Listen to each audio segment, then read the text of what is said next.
Are you tired of setting mediocre coffee and ready to take your coffee to the next level? Well, you're in the right place. Today we are uncovering some common mistakes that will hold back your coffee game. So sit tight and let's go.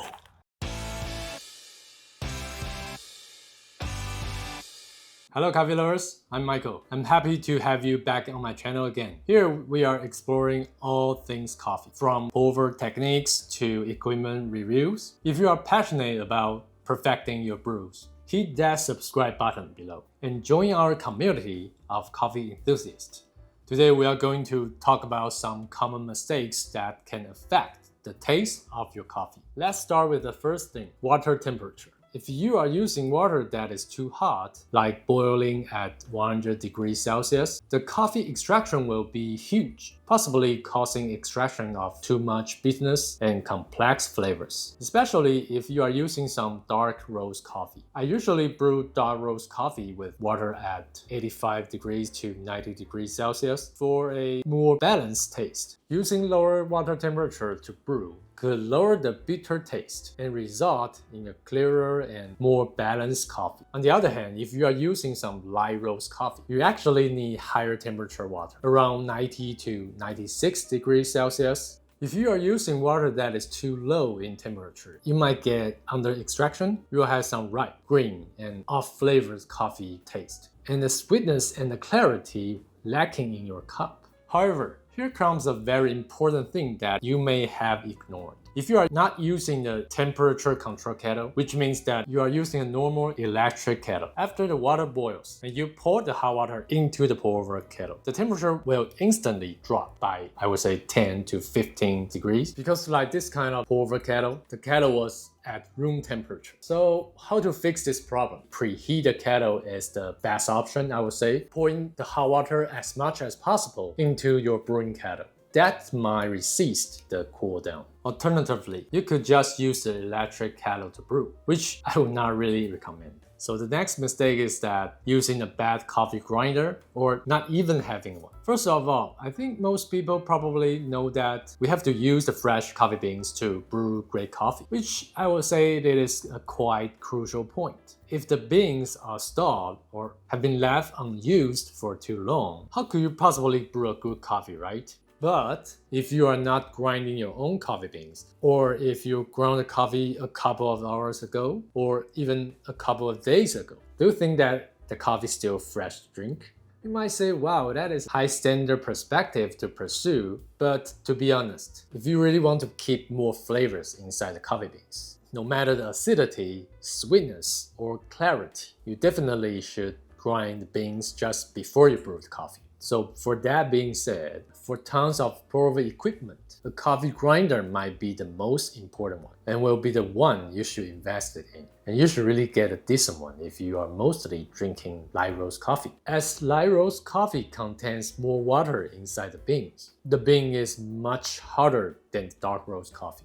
If you are using some cheap grinder, it might cause inconsistent coffee ground grinds, cannot have it evenly grind, which will lead to bad or complex taste in your coffee. For the coffee grinder detailed explanation, I will have another video to talk about that. Let's take a look at some examples about the grind size. For the first one, this kind of grind, for the pour-over coffee, I would say is a little bit too fine. Although you are using some very light roast coffee, maybe you can try to grind finer for it. But otherwise, generally speaking, for the first one is a little bit too fine for me.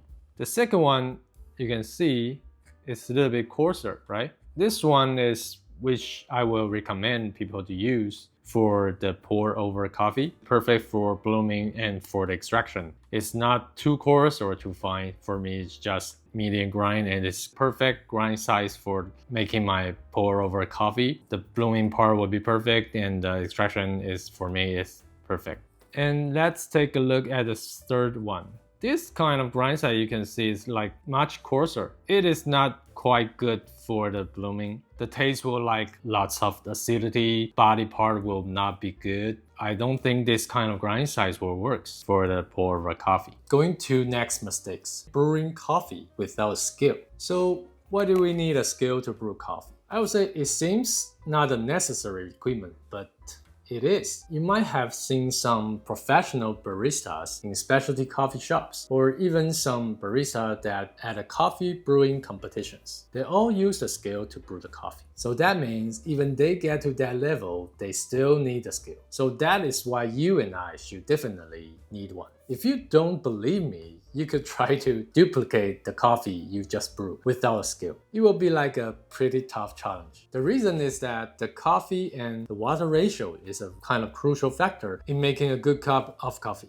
So unless you can just use your hand to measure the coffee ground weight and try to figure out how much water you already put, otherwise you need a skill to help you out. Maybe you could brew a good cup without it sometimes, but it will be hard to do that like every single day. By the way, there are tons of skills out there, so don't forget to get one that has the ability to scale like 0.1 gram to have a more precise measurement when you are brewing the coffee. Let's move to the last one. Don't care of your water. The water is a big deal in your coffee. Water constitutes about 98% in a cup of coffee, making it crucial for the flavor profile. According to Christopher Hedden, a chemistry PhD candidate at MIT, the taste of brewed coffee varies with water quality. As demonstrated through collaboration with the UK barista champion Maxwell Kelowna, water hotness determined by total dissolved solids, which called TDS, measured in parts per million, which called ppm. Categorize water in 3 different ways. Below 60 ppm we'll call it soft water. 60 to 120 will be moderately soft. Above 120 ppm will be hot water. Generally speaking, hotter water will generate more bitter coffee,